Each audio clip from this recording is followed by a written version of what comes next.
Today on the show, are Elon Musk and Mark Zuckerberg actually going to have a cage fight? Can Jordan correct some of the worst Wheel of Fortune puzzle fails of all time? We have some deep thoughts about the Titan submarine implosion. And what do you do when you catch your dad looking at, All this and more on episode 8 of the Blimey Cow podcast. Now, Josh, I have another deep thought today that involves the depth of something.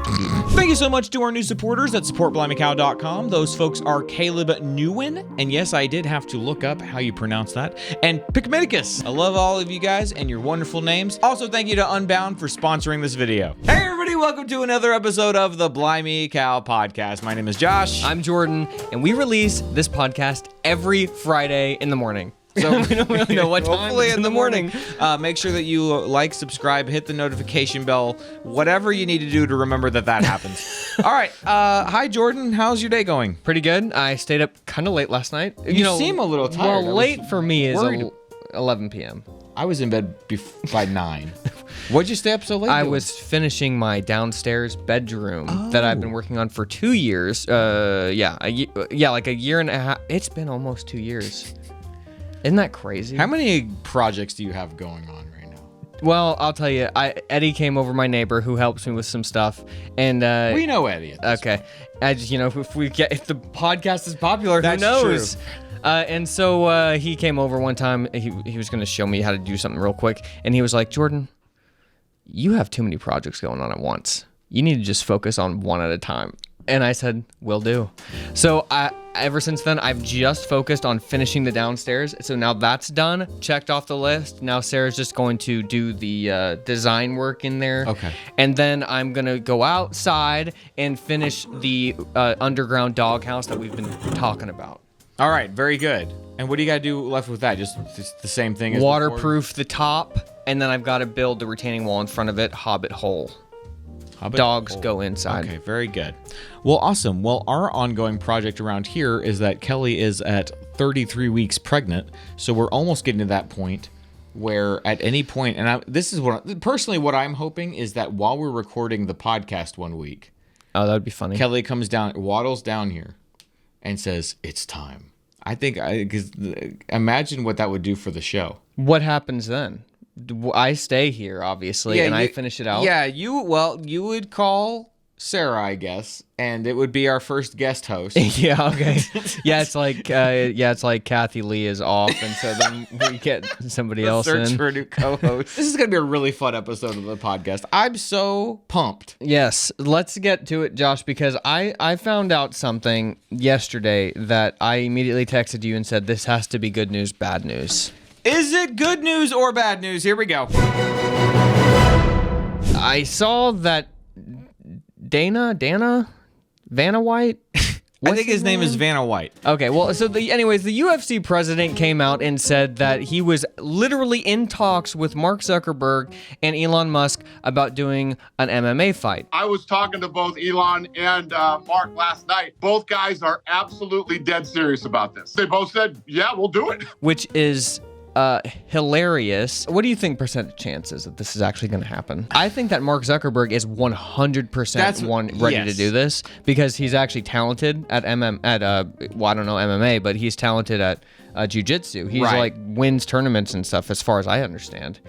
He does tournaments. That totally makes sense to me that that he's got like this side hustle as like trying to be the opposite of what his image is. Yeah. I respect it. Yeah. Okay. It also makes me feel like he, even as rich and powerful as he is, still has this sense that at any moment they could get me. Yeah. Okay. That's what I thought. That makes me wonder if maybe he's not as bad a guy as we think.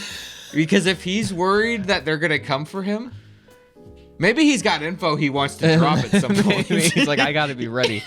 Yeah, I agree. I don't think Elon... he's not prepared. He's not. And even if he spent I saw coaches saying, I'm a big fan, I'd love to train you for this. What's he gonna do? Spend 6 months training and then just get his butt whipped anyway? What Elon was saying was, I was in a lot of fights in South Africa when he grew up there. Okay. And that was it. So He's got those street smarts. He Elon's thinks. got the street smarts, and Mark Zuckerberg has the actual skill. He's got the book smarts. Elon thinks. Yeah, he thinks that. He's like, oh, he codes and he just does jujitsu on the weekends. I had to fight in these mean streets. Okay, I was bullied. and I survived. I think that this isn't not actually going to happen. I would be utterly shocked. Now, maybe Elon will take 2 years and then come back out. But I don't think in 6 months, I mean, literally, it would be over in 5 seconds. Unless he's going to take it as an opportunity to get in shape so that even if, because he's not like a super in shape guy. So if he got in shape, I mean, at last I heard, maybe he's gotten in shape. I don't know. He got more in shape, but he's okay. not Mark Zuckerberg. Let's put it that way. Okay. Elon Musk will get whooped in 5 seconds, unfortunately. So is this good news or bad news? Oh yeah, that's right. This to me is good news, and I saw one person alluding to the idea that this is like back in the day when people would duel each other, Right. which is exciting. It's exciting. I don't want people to sit there and shoot each other. No, but if you have gloves on and you have a referee, Right. and you're just blindly trying to Right. literally kill somebody, It's like, look, is it most preferable that none of these things probably happen? Sure, but if the options are people like getting in these dumb Twitter debates and arguments, and Which isn't real. That's not real. Versus people just getting into a cage and saying, "Let's just duke this out." I would rather people duke this out. Me too. I mean, this is the world that we live in, so this is the entertainment that we have. And if we lived in a perfect world, this wouldn't happen. But we don't, and so this is what we have resorted to. And it's the best that we can do under the situation. Do you watch UFC at all? I can't watch people getting where they just... I enjoy watching the technique and like how they get people down, but once they get people down and it's clear, And I'm they're not just sitting there watching beating them. their heads. I just can't. I can't watch people get their heads beat. I can't watch that Always either. been hard for me. I can't watch that either. All right, so we agree this is good news. Good news, unfortunately. Is there any chance that Elon could win? No. Moving on. Guys, we've gotten so much great feedback about this book that's been offered to Blimey Cow viewers, so if you haven't checked it out yet, now is the time to do so. Do you want to take an honest look at yourself in the mirror, but you're kind of afraid to do so? Maybe you've taken a personality test in the past, but you felt like you were adapting your real-life personality to what the words on the test results were saying about you.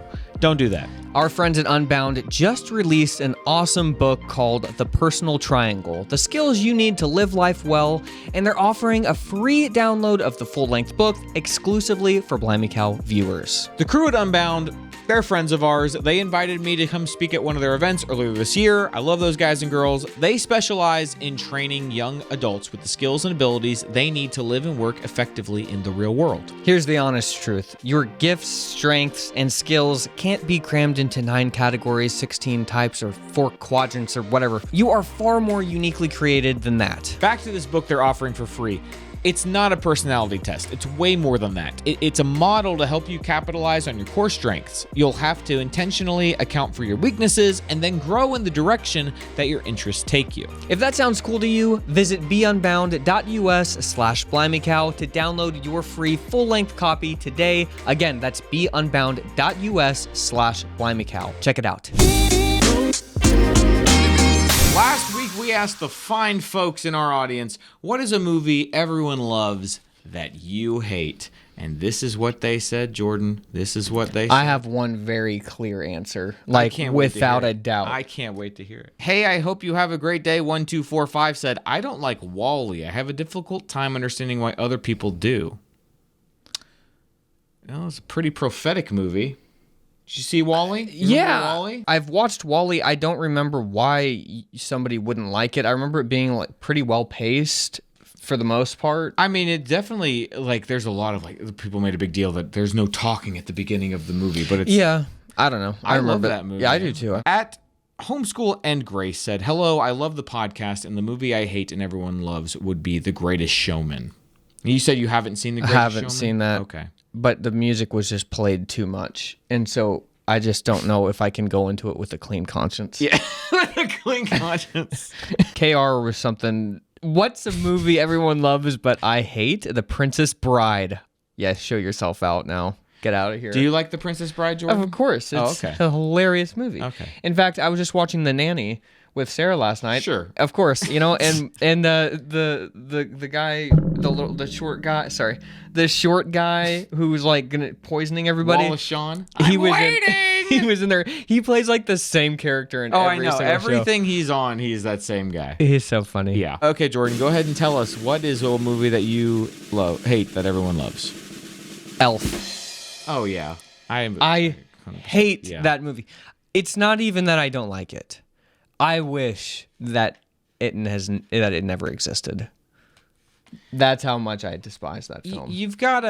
I hate seeing people act like a. Hey, I'm being funny, guys. Yeah, I'm acting innocent. I'm acting ridiculous, and that's why it's funny, because you're supposed to say haha. Yeah, that's the best way to explain it. That's how all Will Ferrell humor is. It's like, I'm talking like this, and it's funny because people don't normally talk like this, but I'm saying it this way. That's exactly what it is. I couldn't describe why I dislike that movie, but you just described it. For me, I don't know. Any Marvel movie, I could just take it or leave it. Oh, okay. There's a couple. I mean, look, there's 2 superhero movies.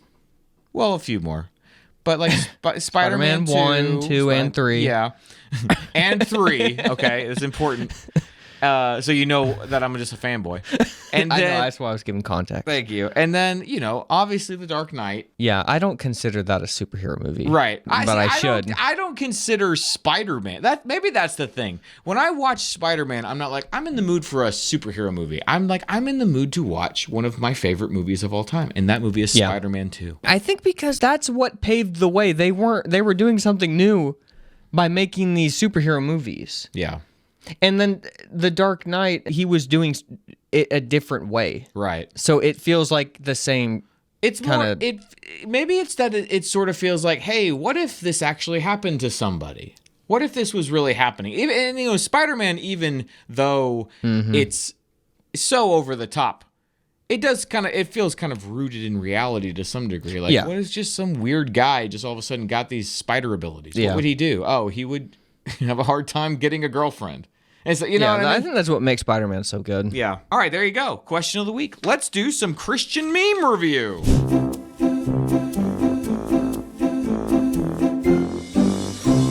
Now, I put this on our Google Docs so long ago. I don't even remember. I'm going to surprise myself. I don't even remember what I put. Is this mine? Yes, this is yours. Let's see what you said. Okay.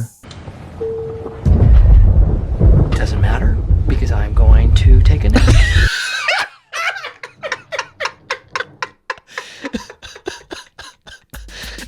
I remember that made me laugh the first time I saw it because I didn't remember that line. Oh man, I don't know. I don't remember the line either, so I didn't know what to expect. I still don't remember what episode that's from. Normally, I can put my finger on it. They're on a plane or something. They're going on like a business trip or something. It's not a very funny episode, but that is a funny. That's the best use of that scene. Wow. All right, Jordan, not that mine is going to in any way compare to what you just showed me, but here is mine. Okay, what the heck?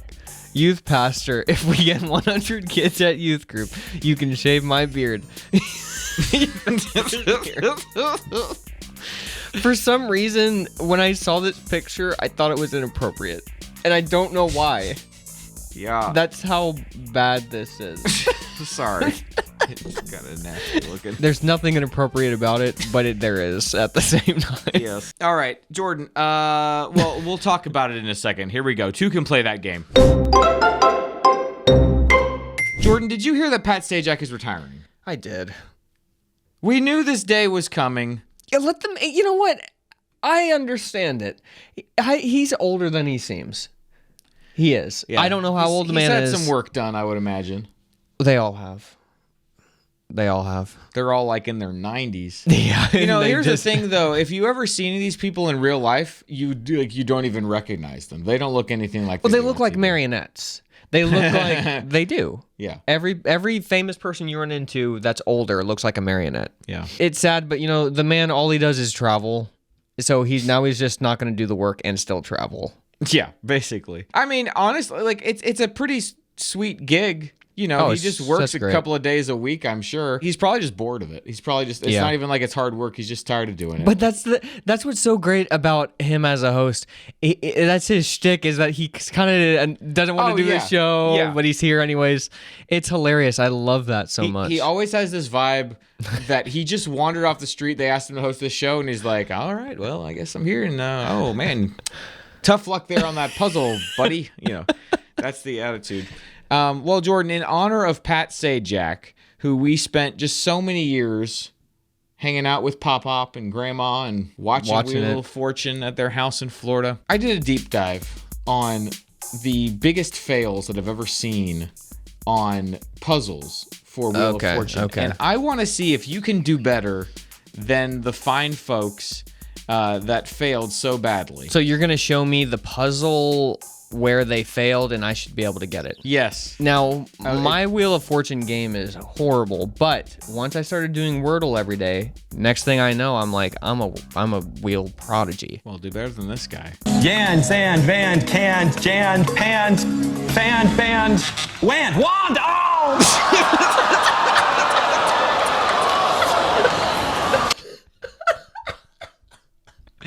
Can you do better than him? Let's find out. Here we go. Here's your first puzzle.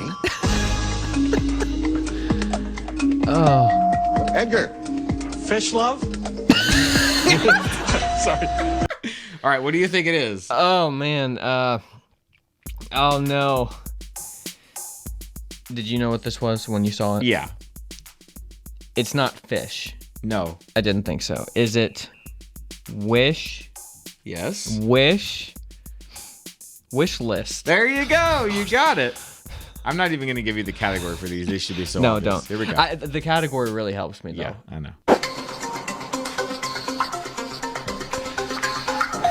Corinne, miners and ho.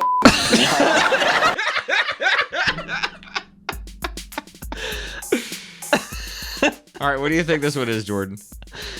God, I need I need the category. You're really not gonna give me the category? No. And goes and woes something. I don't know. Fingers and toes. Toes, fingers and toes. woes.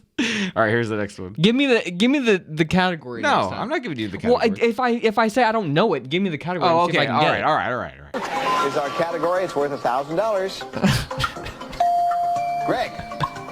An ace of kidneys.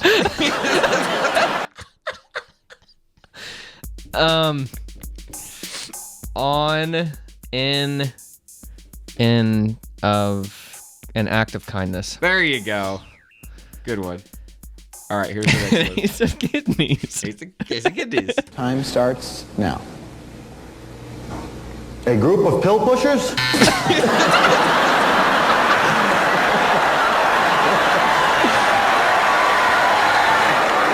I love when they go back to Pat. It just says Can't even nothing. believe it. Any idea what that is? The hint I'll give you is that he wasn't too far. Yeah. I can't even give me what was the category for this? Do you have any idea? People, I guess. I don't know.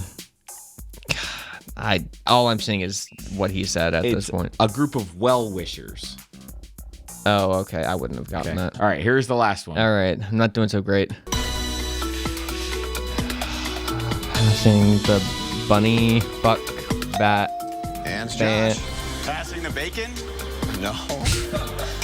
I'm not laughing because I like that puzzle much better. Any idea what that is? The baton. There you go. Passing the baton. There you go. Thanks, Pat. Is Vanna gonna host, or is she gonna graduate, and then we're gonna I'm get? guessing she's gonna be on her way out pretty soon too. I would imagine that you would think they would retire at the same time, but maybe she wants to have her moment too. Yeah, I think that's probably what it is. So maybe she'll stay on one more year and then she'll retire too. Who do you think's gonna host I don't it? know. Someone from some sitcom we never have heard It's gonna of. be Harvey. Steve Harvey? It's gonna be Steve Harvey, and then Hey, that's a good idea. And all the puzzles will be sexual innuendo. Yeah. That's always the thing with Family Feud. It's like you literally asked me a question where the most obvious thing I could tell you right now is what you're shocked that I said. So Yeah. why are you looking at me like that? I'm not the pervert. You are. All right, Jerome. Speaking of, well, let's get to the message.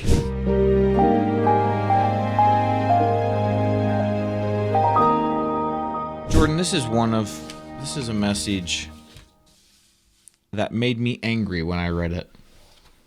And now I want you to be angry. Dear Jordan and Josh, the other day I fell asleep while watching a movie with my dad that everyone has seen but me. I woke up but remained lying down. So my dad assumed I was still sleeping when a scene came up with a woman dressed in a very revealing and skimpy nightgown.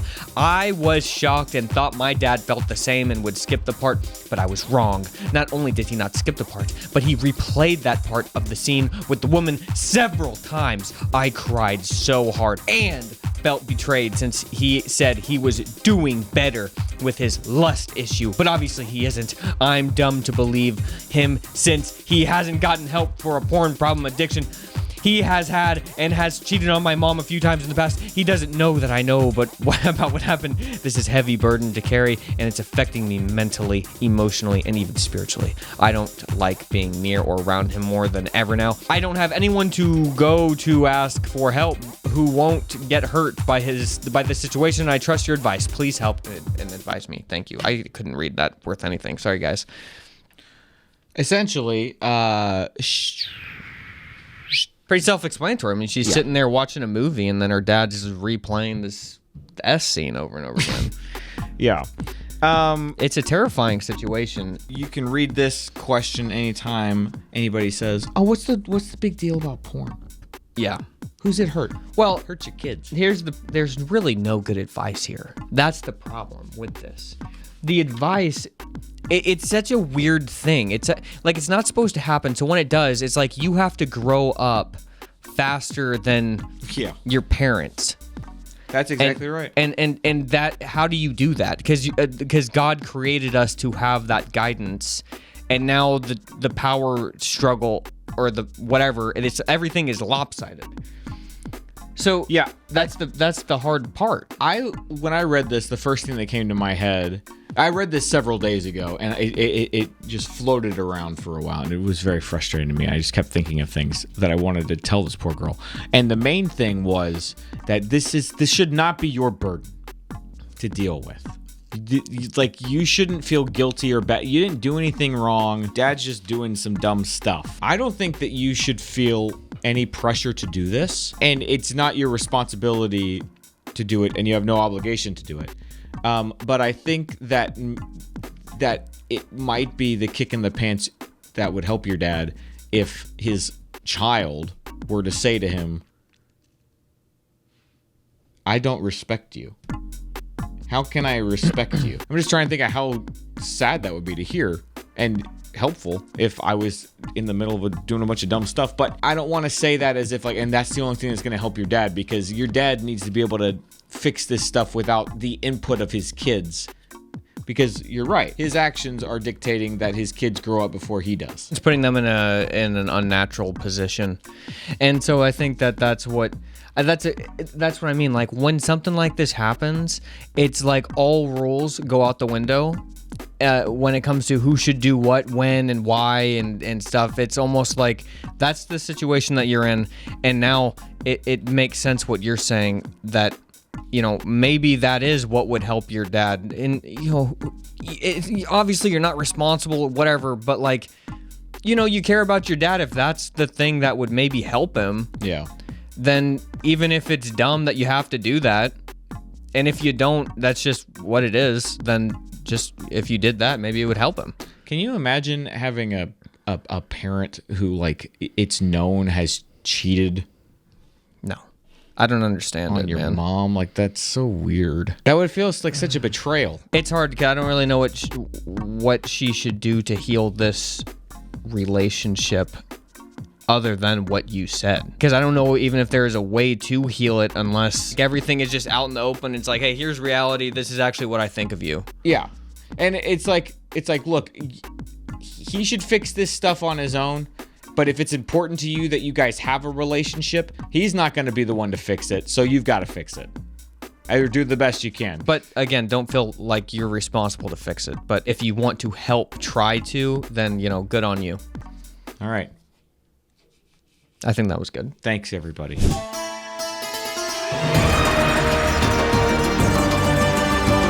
Now, Josh, both of these deep thoughts that we have today have to do with the depth of the Earth. This isn't necessarily like a deep thought that we had, Okay. as much as it is about the depth of the thought. Which one do you want to talk about first? Let's do the Titan submersible All right.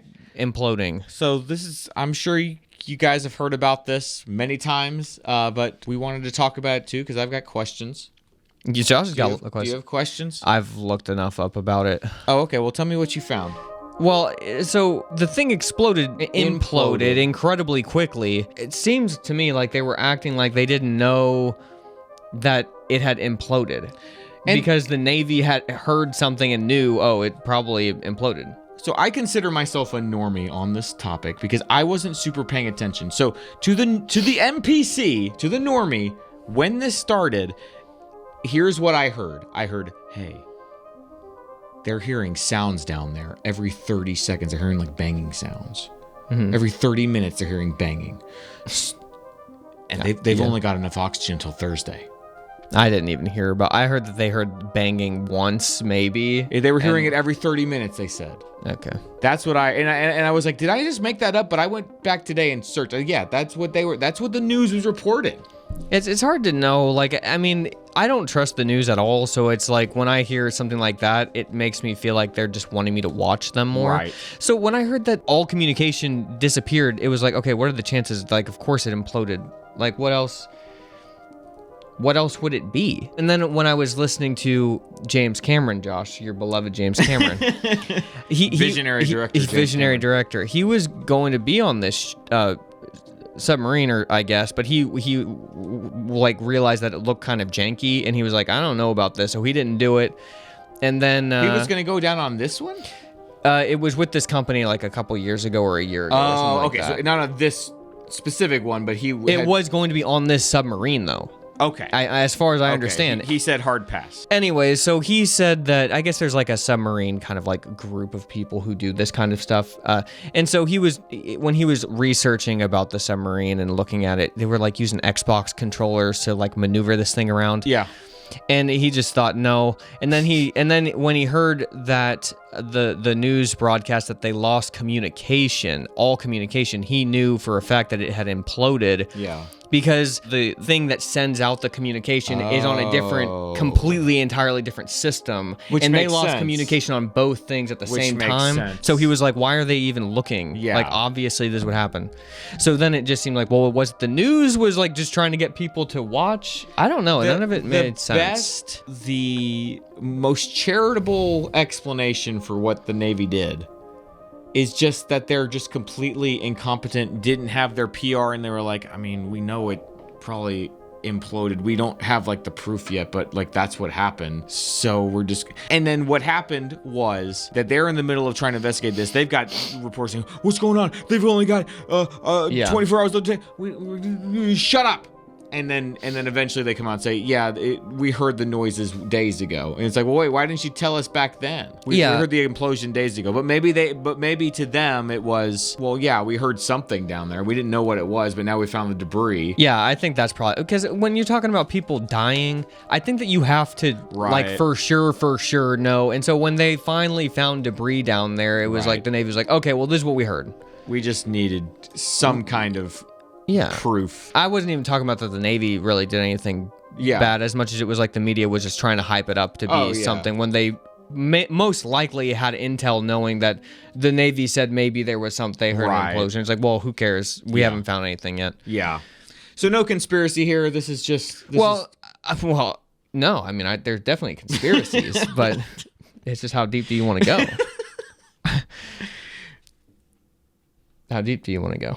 you want to share? Do you have an idea? Josh, something that is a little odd that I heard was that one of the billionaires who was on there, his wife is related to somebody who died on the Titanic.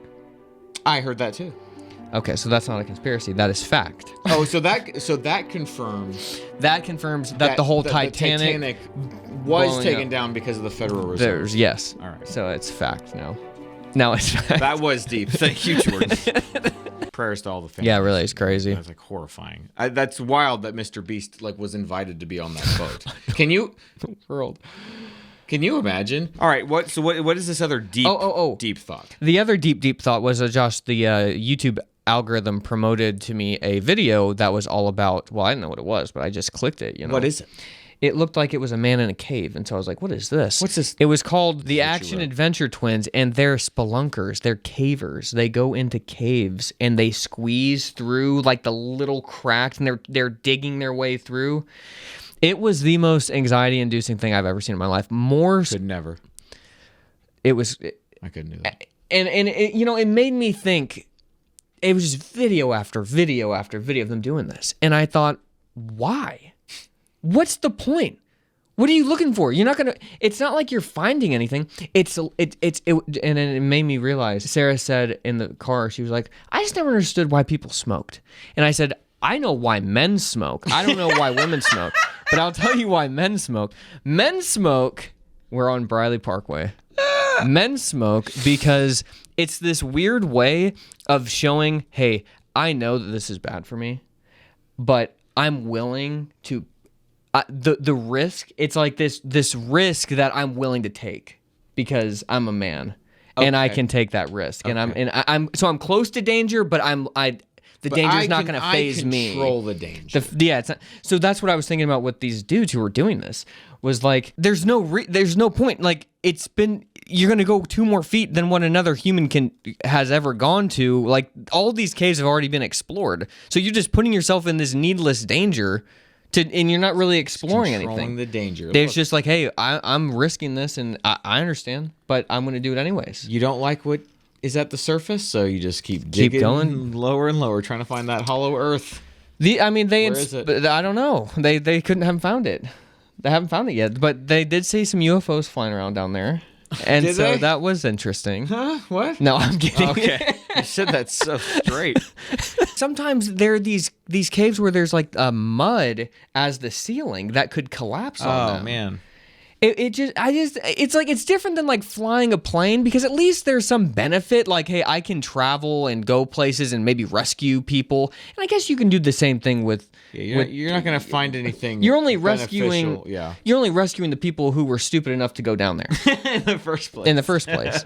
So, but with so it's like there's a type of danger that is like there's a reward, but with the cavers, I'm like, what's the reward? You get to see rock structures that you could see going to Mammoth Cave. Somebody discovered Mammoth Cave. Yeah, but that thing is huge. These are like little tiny Check holes. out this picture I got of this space that's this small. That's what it is. Look at that. You've never seen And he's risked his life to see it. He risked his life. It's a little tiny 3x3 room. So I don't want to dog on these guys because it's good for them. I mean, but I just don't understand it. It's like I don't think these guys got to be married. I don't think they have kids. And they can't be. There's certain things you just don't do after you are married and have kids. And that's one of them. Like in our message. Yeah, there's a couple things, and one of them is spelunking. All right. Sorry, that gave me hope. Jordan, this week, I went... Yeah, you texted me. You said righting a wrong with a picture. Because the first time that our buddy Jonah played a concert here in town, I was at a wedding in Maryland. It broke my heart to miss it, but I could not miss the wedding. But it broke my heart to miss. And I was there alone with Sarah at this concert. You were there alone with Sarah. Well, she didn't really know the music, so it's she like didn't just know it me. the way that she didn't respect it the way you and I did. Right. So our buddy Jonah Folsom, he's just an artist here in Nashville. One of my favorites, maybe my favorite. Listen to his music all the time. So humbling thing to be up all night thinking, what if it doesn't show? Oh, it's a humbling thing to be all alone. And he texted me this week and he said, hey Josh, last minute I'm playing at a coffee shop down the road. Mm-hmm. And I was like, I'll be there. So I went, and he mostly played new songs, but Jordan, oh, really? Are you ready for this? At the end of his set, he pointed at me and he said, this song goes out to Josh Taylor. And he played Stones. Wow. And it gave me hope. The whole time he played that song, I thought, man, this is just the best song. Fire moves, I follow. Keep my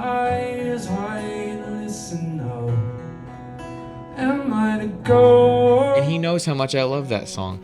This He song knows how goes much I out to love that Josh song. too. I love that song. Wow. I texted him.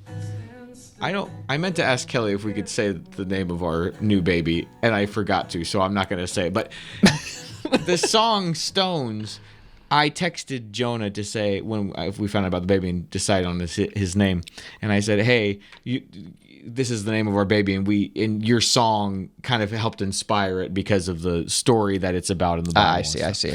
And he was very touched by that. So I think that's why he played it, because I had told him that story a few months ago. So wow. Anyways, it felt really good. It was fun to be. I don't think I've been to any sort of concert where like I went to something to like see music.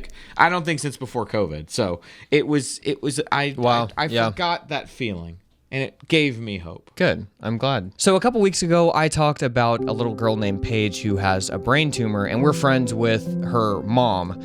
And I sent out the GoFundMe that had been made for them, and you guys gave $10,000 to her. One person gave $8,000. Isn't that crazy? And there were a ton of people who gave 50, 100.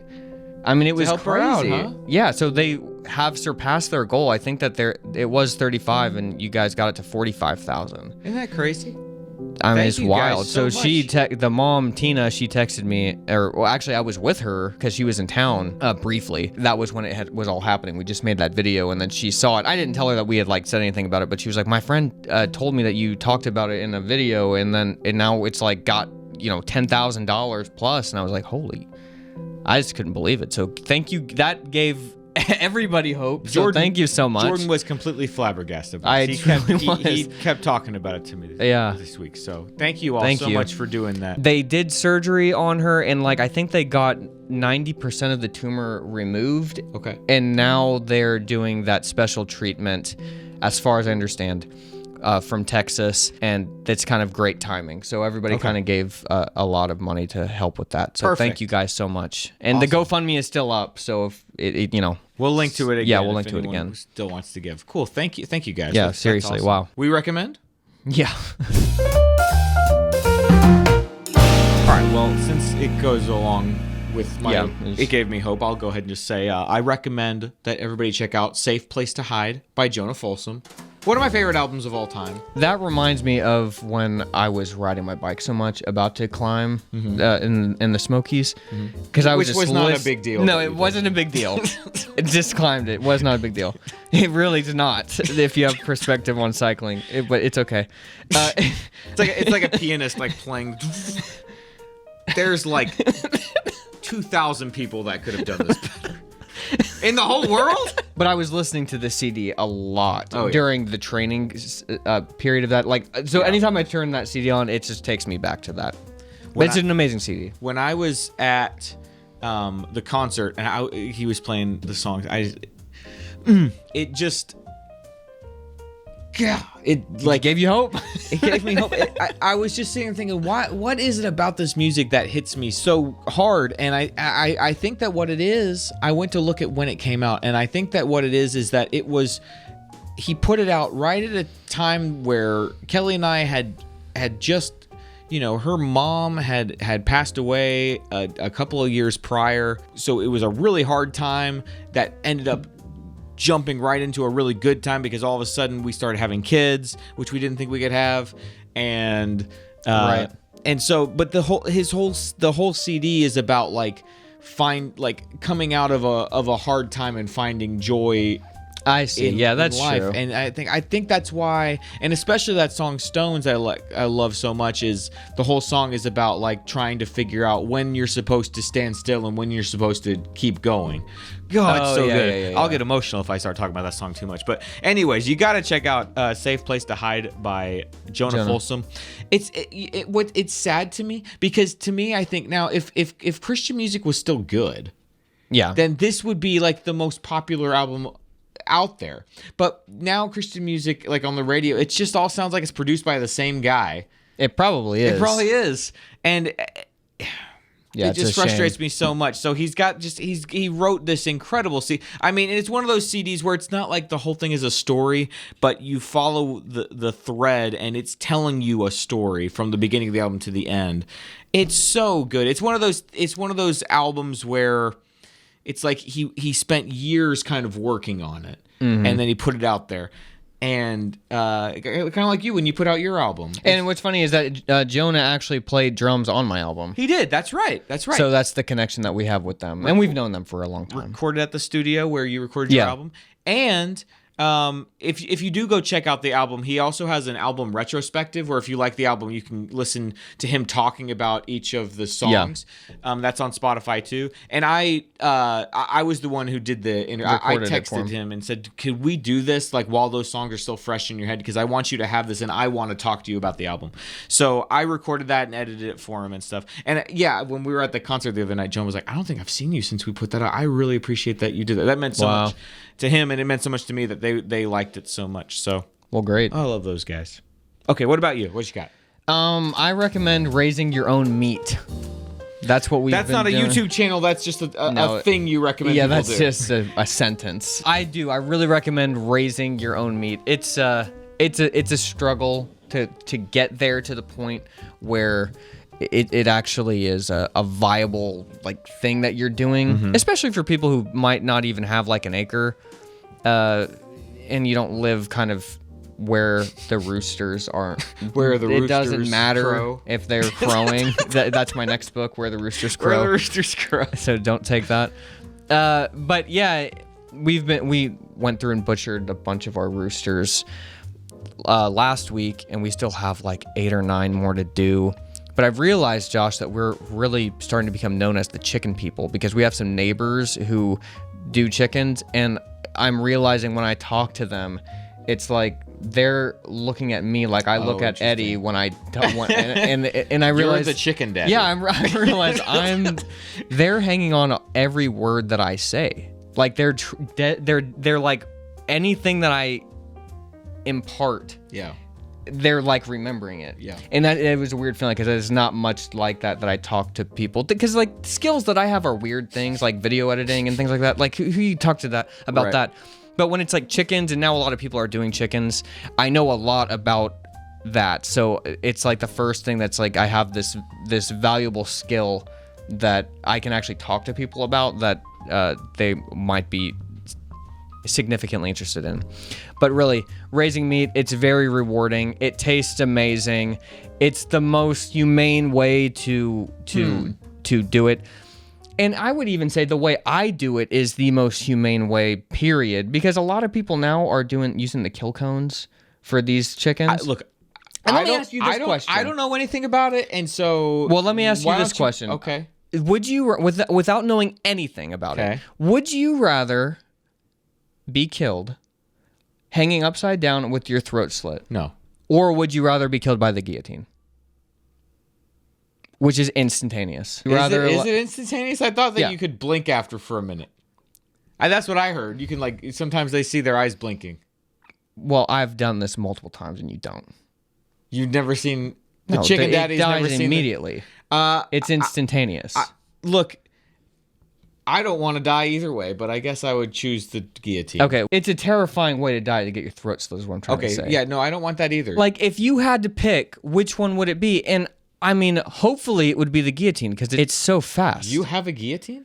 No, but you have an axe. Oh, okay. Anyways, so it's difficult jumping that hurdle if you've never done that before. It's very emotional, very hard. But then once it just kind of starts to become a thing that you do, and it's not fun. But the food's great, and like the little kids, our nieces and nephews come over, and they didn't know that it was like meat that we had like raised, and little kids can be picky sometimes.